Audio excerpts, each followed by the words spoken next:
A lot of people think the conferences in college football are grouped into two tiers, the Power Four and the G6. And I'm here to tell you they're actually grouped into four tiers. Here's what they are, and here's why I think they are what they are. Starting off with the bottom tier, I'd call it the glorified FCS tier. It is the MAC and it is the Conference USA. And these two conferences are full of teams that I think would barely make the FCS playoffs. Maybe they'd be quarterfinal teams. Think Jacksonville State, think Kennesaw State. Those were fairly average to slightly above average FCS teams before they made the jump to the G6, and they've had tons of success. In the MAC, I legitimately believe there's probably 8 to 10 FCS teams year in, year out that would win the MAC. Moving to what I would call the group of four. These are the more traditional group of 6 conferences. The Sun Belt, the American, the Mountain West, the Pac-12.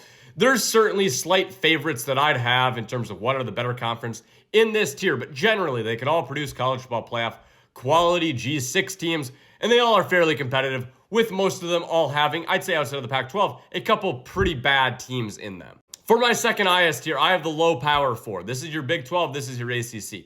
Each of these conferences have year in, year out, maybe 1 to 2 teams that can legitimately compete for a national championship. There's still some very proud programs in these conferences, especially in the ACC. Clemson, Florida State, Miami are teams that program-wise can really compete for national championships year in, year out, but some of those have not necessarily held their own.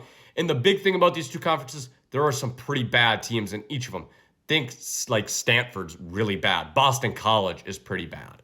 And at the top, it's the power too. These are the conferences with all the power and all the leverage. If they want an expanded playoff, they're going to get it. If they want to take your conference's teams, really the ACC, Miami, Clemson, they will get it eventually. If the Big Ten wants to add whoever they want in the Big 12 or the ACC, it will happen. These are the conferences with all the leverage. They're the conferences that are going to put the most teams in the national championship and in the college football playoffs. And if we do expand to 24, you will see probably 7 teams from each of these conferences into the college football playoffs. They hold all the power. If you guys are new here, let me know what you guys think. Drop follows and leave likes.